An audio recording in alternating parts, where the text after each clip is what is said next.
Subscribe करें हमारे YouTube channel इस्लामी मुस्तफ़ा को, साथ ही बेल आइकन को दबाइए ताकि हमारे वीडियो आप तक सबसे पहले पहुंचे। अब आखिरी बात मैं एक अर्ज कर दूं, सैयदना उमर फारूक रज़ियल्लाहु ताला अन्हु की एक वसीयत मुझे याद आती है। दुनिया में हम जो कुछ भी कर लें ये यहीं रह जाए, जितना भी हो। आपने दो वसीयतें की थी अपने इंतकाल से पहले। कहा मेरी कब्र छोटी बनाना, बस बहुत ज्यादा लंबी चौड़ी नहीं, छोटी सी, इतनी के एक करवट भी ना हो, छोटी कब्र बना करके मुझे दफन करना। दूसरी वसीयत, मुझे सादा सा कफन कपड़ा देना, आम लिबास में मुझे दफन कर देना, कफन देना। जबकि हदीस पाक में है, हुजूर सल्लल्लाहु अलैहि वसल्लम ने फरमाया कफ़िनो मौताकुम बिअहसनि अस्वाबिकुम, अपनी मैयतों को अच्छे से अच्छा कफन दो। जितना वो ईद बकरीद में कीमत का कपड़ा पहनते थे उतनी कीमत का कपड़ा उन्हें कफन में दो।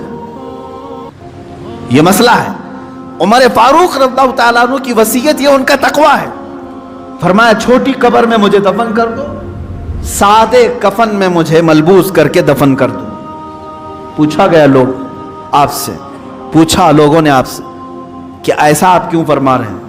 तवज्जो चाहता हूं, यही दो चीजें हमें हमारे मकसद तक ले जा सकती हैं।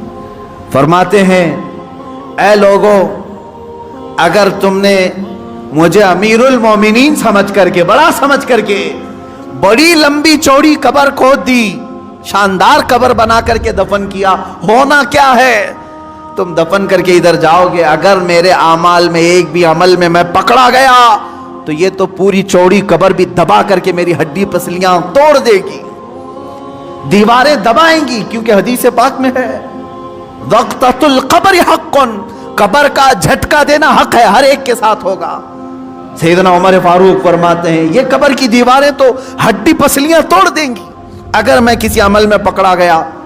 और रही बात छोटी कब्र, तुम खोद करके मुझे दफना रहे हो, अगर मौला तबारक व तआला के यहां मैं पास हो गया, मेरे आमाल निकल गए, तो तुम्हारे खोदने का क्या, अल्लाह इतनी कुशादा करेगा कि जहां तक निगाह जाए वो तो तुम खोद भी नहीं सकते, इतनी बड़ी मेरी कब्र बन जाएगी।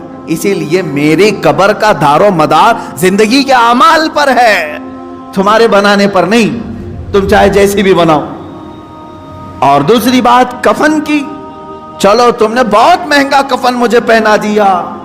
हजरत उमर फरमाते हैं अगर मैं पकड़ा गया, मेरा अमल कोई अल्लाह की बारगाह में गिरफ्त में आया, तो तुमने चाहे जितना भी महंगा कफन दिया हो ये सब खींच लिया जाएगा, सब सड़ा दिया जाएगा, खत्म कर दिया जाएगा।